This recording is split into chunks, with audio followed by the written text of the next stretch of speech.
இந்த நாவல் பழம் வந்து மரத்துலேருந்து விழுந்துருந்துச்சு. இது எல்லாமே அடிபட்டிருக்கு. 2வது மண்ணாகவும் இருக்குது. ஒரு 2-3 நாளத்து பழமாகவும் இருக்குது. இது வந்து சாப்பிட்ற பக்குவத்தில் இல்லை. இது வந்து கிலோ கடையில் வந்து 200 ரூபா இந்த நாவல் பழம் கிலோ. இப்போ இதை வந்து நாம் சுத்தமாக நல்லா கழுவி எடுத்துகிட்டு இந்த விதைகளை மட்டும் நம்ம சேகரிச்சுக்கலாம். இது வந்து மருத்துவ குறிப்புக்கு நம்மளுக்கு பயன்படுது. நல்லா இப்படி அலசினோம்னா நம்மளுக்கு இந்த விதைகள் மட்டும் கிடச்சிரும். அந்த மாதிரி விதைகளை எடுத்துகிட்டு நல்லா ஒரு 2-3 நாள் வெயிலில் நல்லா நம்ம காய வச்சுக்கலாம். காய வச்சு பவுட்ரு பண்ணிடலாம். பாருங்கள், இப்போ இது 2-3 முறை நல்லா கழுவிட்டு இந்த மாதிரி எடுத்து வச்சுருக்கோம்.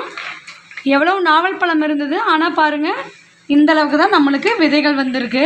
இந்த பொடி வந்து நாட்டு மருந்து கடைகள்லேயே கிடைக்கிது. இருந்தாலும் சீசன் டைமில் நம்மளே வீட்டில் இதை ரெடி பண்ணிக்கலாம்.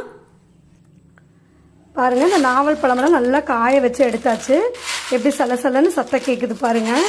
இந்த அளவுக்கு நல்லா காய வச்சுட்டு நம்ம மிக்சியில் அரைச்சி பவுட்ரு பண்ணிக்கலாம். இந்த பொடி வந்து எதுக்கு யூஸ் ஆகுதுன்னா சுகர் லெவலை குறைக்க செய்யுது. இது நாட்டு மருந்து கடையில் இருந்தவர் ஒருத்தர் சொன்னார் எனக்கு. அதை தான் நான் உங்களுக்கும் சொல்கிறேன். இது வந்து வெறும் வயிற்றில் தான் குடிக்கணும். டீ காஃபி வந்து அரை மணி நேரம் கழித்து குடிச்சிக்கலாம். இதை கண்டினியூஸாக நம்ம குடிச்சிட்டு வந்தோம்னா சுகர் லெவலை கட்டுப்படுத்துன்னு சொன்னார். இப்போ ஒரு பாத்திரத்தில் 1 டம்ளர் தண்ணி சேர்த்துட்டு 1 ஸ்பூன் இந்த பொடியும் சேர்த்துட்டு நல்லா கொதிக்க வச்சுக்கலாம். ஒரு 2 நிமிஷம் கொதிக்கட்டும். அதுக்கு பிறகு நம்ம ஸ்டவ் ஆஃப் பண்ணிவிட்டு வடித்து குடிச்சிக்கலாம். இந்த வீடியோ உங்களுக்கு பிடிச்சதுன்னா உங்கள் ஃப்ரெண்ட்ஸுக்கும் ஷேர் பண்ணுங்கள், லைக் பண்ணுங்கள். புதுசாக இப்போ தான் என்னோடய வீடியோ பார்க்குறீங்கன்னா கீழே இருக்கிற ரெட் கலர் சப்ஸ்கிரைப் பட்டனை கிளிக் பண்ணிவிடுங்க. என்னோடய வீடியோ பார்த்தவங்க அனைவருக்கும் நன்றி.